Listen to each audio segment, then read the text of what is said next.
Oh boy, we're back here again.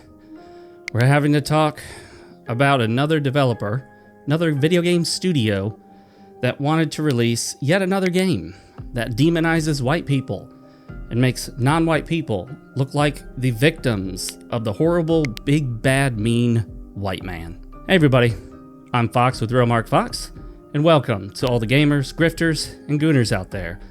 Today we're going to talk about Ubisoft's canceled project to create an Assassin's Creed game set just after the Civil War, where you play a black man whose goal it is to kill a bunch of white people.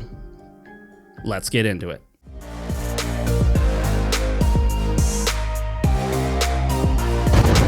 Oh yeah, baby! Hey, don't forget to like the video, subscribe, leave a comment down below, helps me out a lot. But today, we have to address the stupidity of a game that could have been, might have been, would have been, had we, the real gamers, grifters, and gooners, not been fighting back against the political, radical ideology that's been infesting video games for a long time now. It started before 2014, but it was back in 2014 during a certain movement that begins with gamer and ends in gate. That was the movement in which we all began in unison to fight back against the radicals, to fight back against the anti-gamer narrative, to fight back against the idea that the video game space should be dominated by radical left-wing ideologues. It shouldn't. And despite my own personal politics, I believe that everyone who loves video games and wants to play them should be part of the gaming space. We may not agree on everything. In fact, I know for absolute fact we don't. But everyone who loves games should be welcome here. And those who want to use games to push propaganda should not be welcome here. Because they don't love games, they love their propaganda and their ideology, and they're only using games as a vehicle to drive it in to our metaphorical garages and park it there. So it's technically inside our houses. And to that, we say no.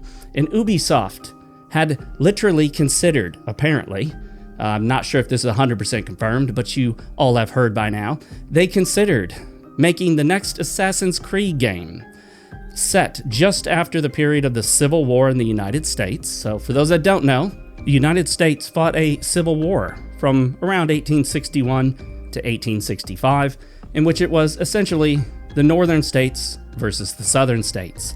And while people love to claim it was... That's my phone. And while people love to claim it was only about slavery, it really focused primarily on the issue of states' rights versus the rights and powers of the federal government. And of course, one of those issues was indeed slavery, but not the only. So Ubisoft, in all their wisdom, thought that a good follow-up to the Black Samurai in Japan game would be a black former slave in America targeting and killing white people. And while I'm not being completely dishonest there, I'm leaving out a detail, and the reason I left the detail out is because it's the kind of detail the left would leave out whenever talking about an issue that they consider to be racist. They love to claim that something is racist while leaving out key, critical details that very much change the way you would actually view the issue. They love to do it in news articles, they love to do it on X when they're talking casually, and of course they love to do it when they cry to each other on Blue Sky. And that one small detail is that this guy would be targeting and killing members of a group whose name begins with K and ends with K and has a K in the middle. So what we'll do is we'll call that the 3K, because I'm not sure exactly how much I want to say in this YouTube video and potentially get it flagged, though so many of my videos get flagged as is. Does it really matter anymore? So that's right, a post-US Civil War game in which you play a black man whose goal it is to go out, target, and murder white people. And granted, I don't think a lot of people will have a lot of sympathy for this 3K group, but at the same time, I'm sure that not all of the people that you would be targeting are directly responsible for any actual acts of violence. So the question then comes up, is it okay to commit a horrendous act of violence up to and including murder on a person just because you disagree with their beliefs and how they see you? I would argue that's probably a bad idea. And if the left were to behave in that manner, as they have, we would see, for example, the left committing acts of violence and murder against people who were not violent, but just shared opinions they disagreed with. Does that call to mind any recent events? It's not the only one, but it was a big, big one. Hit the news world over. Furthermore, this is basically racist, and more specifically, to clarify that it's not some left-wing false accusation of racism, it is anti-white. Because the stories that revolve around slavery in the United States pretty much always demonize white people and make them look like they're horrible because they are uniquely responsible for the institution of slavery, which of course is false. Slavery has existed for as long as human beings have recorded their history. We find slavery in many of the ancient religious texts. We find slavery in some of the oldest writings in the world. We find slavery has existed all over the world, and people of all different races have been forced into slavery. And yes indeed, that includes white people. White people have been taken as slaves throughout history, but most notably was during the Barbary slave trade, when North Africans forcibly took white Europeans as slaves. I won't go into the details because, well, some of it was pretty brutal, but I can let you guess what they did to many of the women that they took as slaves. So many people might say, but Fox, is it not historically accurate that yes, there were slaves in America up to and potentially briefly after the US Civil War? Well, yes, there was still some slavery shortly afterwards until the new law could take full effect and be enforced, but there's been slavery throughout all of human history in just about every civilization we can think of. That also includes the Native Americans who were here on the American continent before Europeans arrived. But how many stories do you see emphasizing that Native Americans took people as slaves? How many stories demonize them as evil for taking slaves? How many stories demonize Asians for taking slaves? How many stories show the Romans and how the Romans took people as slaves regardless of their race? There are a few, but they don't emphasize that fact. It's not well emphasized because the goal is not to necessarily demonize any particular group, but to simply have a slave be a character within the story. But what we generally find when there are stories about slavery in the United States, it's almost always an attempt to demonize white people, and therefore an act of anti-whiteism. Now, yes, slavery is arguably quite bad, and we shouldn't be doing it. But believe it or not, there is still slavery today in the world. Not in the United States, at least not legally, but there are places in the world where individuals are forced to work and are not free to leave, and they are controlled by what are essentially their masters. You don't hear much about it because those masters are generally not white. You see, the goal of slavery stories in modern times is not to simply tell historically accurate stories, but to make white people look bad, to demonize them, and basically to conduct racism against white people. And you would never, ever find Ubisoft featuring a game where a white man would go around and gleefully delete black people. In fact, you wouldn't see that game from pretty much anybody. And I know what you're thinking. Some of you out there are thinking, oh wait, Fox, we gotcha. We got our gotcha moment on it, buddy. You forgot about Resident Evil 5. Well, no, I didn't. I was there for the ridiculously stupid drama around Resident Evil 5 and how the lefties, the anti-gamers, the faux game journalists were calling it racist because it featured a white male in Western Africa, a fictional portion of it, who was supposedly killing black people. But again, like I told you before, the left loves to leave out critically important details in order to fully comprehend what's going on. No, there wasn't simply a white man in Africa just murdering black people for the fun of it or because he just didn't like them. He was defending himself and others from individuals in West Africa that had contracted some sort of disease or bioweapon that essentially turned them into mindless zombies who attempted to kill every human they came in contact with. Not an expert on the Resident Evil series, but I know that the enemies in the game were essentially zombies, undead. These people had, for all intents and purposes, already died. They're gone. It's just their bodies continue on in this sort of decrepit state, like a zombie. Do you think maybe mentioning that would be relevant to the story? Do you think maybe that would completely change how people view that aspect of the game? Of course it would. So, I'm sorry, but anybody trying to use Resident Evil 5 as an example is being grossly disingenuous, or is actually failing to comprehend what's really going on in the game. Because nobody would think that defending yourself and others from murderous, savage, undead zombie creatures is somehow an act of racism. That's absurd and stupid. So anyone that wants to claim it is, well, in that moment, they're being stupid. And my advice to them is, don't be stupid. Now, we have countless stories about slavery in America. How many stories can you think of do we have about the Barbary slave trade? Of slavery of white people in Europe at the hands of Rome or the Vikings? Any video games about Native American slave owners? Because, as we mentioned before, they existed. How many novels have been written all about them, demonizing them, and emphasizing the poor treatment of their slaves? How many movies, TV shows, video games, comic books? Well, virtually none. Occasionally you'll see these realities portrayed in certain movies or novels, but they're oftentimes just sort of in the background or mentioned briefly. Never the point of the story, never the crux of the story, never the focus of the story. And if you can think of some examples to the contrary, I'd love to know about them. Please list them in the comments section below. Leave a comment down below. Thank you. The problem is that these stories always come back to one thing. White people are bad. White people are responsible for slavery. I gotta tell you something. Some of you may not know this. Slavery was alive and well in Africa long before the Europeans reached its shores. Slavery has existed virtually everywhere, as we've discussed before. And yes, it was in Africa before white people showed up.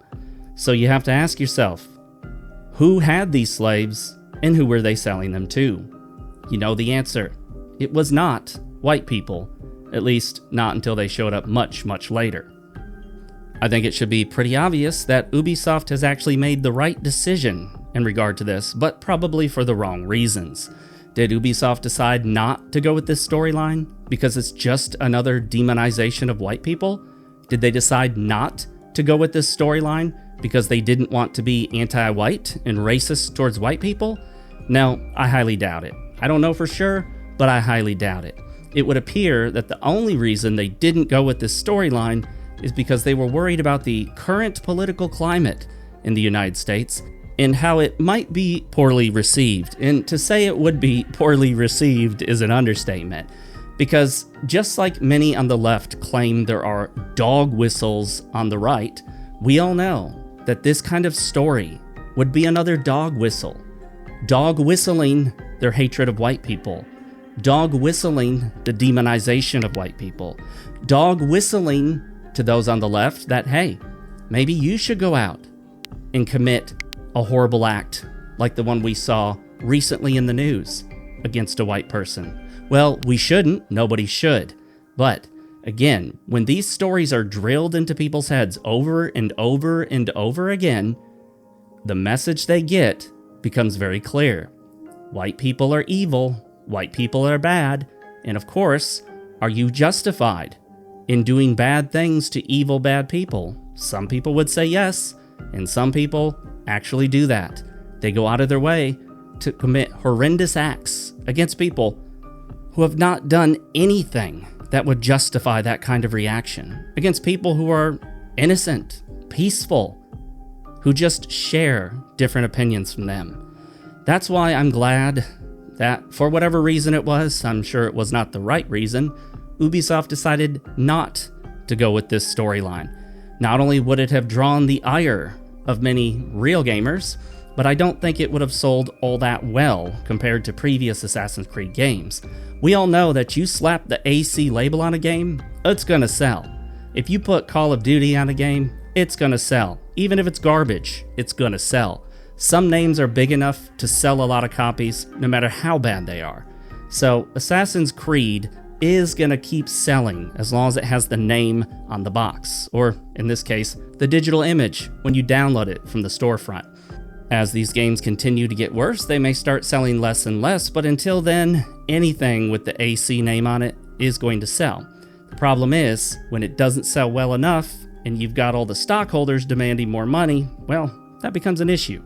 So it's great news that Ubisoft has scrapped the idea, or at least tabled it for now, so we don't have to worry about that game coming out, and potentially encouraging even more crazy leftists to go out and commit acts of violence, because that is becoming more and more of an issue as of late. Generally doesn't rise to the level of murder, but on occasion it does. And the last thing we need right now is another politically charged story pitting people against each other, whether it's based on politics or race or sexual orientation or any of these other hotly contentious issues as of late.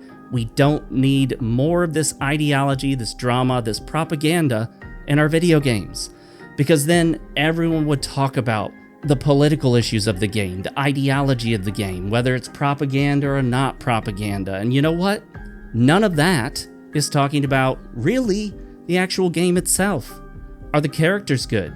Is the story itself, the narrative and the way it's written, is that good? What about the music? And of course, the most important thing of all, what about the gameplay? Is the gameplay good? The mechanics? What about the world? Is it fun to explore? Does it offer something new? Are the graphics good? Are they great? Does it run well? Does it perform well? These are all the things we should be discussing about a game, not all the external political realities surrounding the propaganda within the game. That's the precise problem that Ghost of Yotei had. Even if it sells well, it'll still be mired in all of that nonsense conversation we had to have because they decided to go with a radical, extremist, arguably violent domestic terrorist as the face and voice of the game. That was completely unnecessary.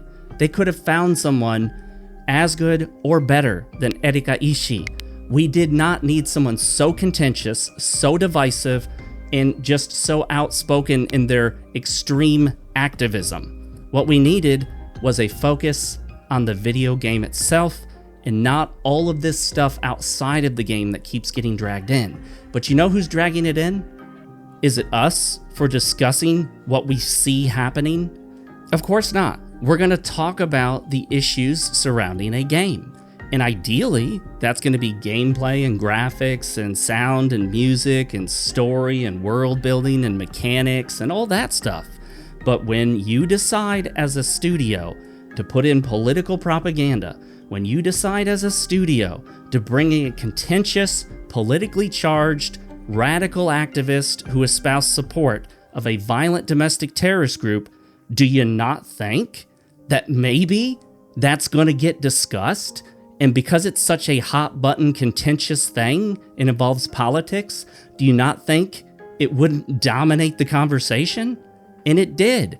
And if Ghost of Yotei turns out to be a great game apart from that, with not much woke ideology actually in the game, then that's unfortunate for the developers, and that's unfortunate for the nature of the game, because now it's still mired in all this controversy.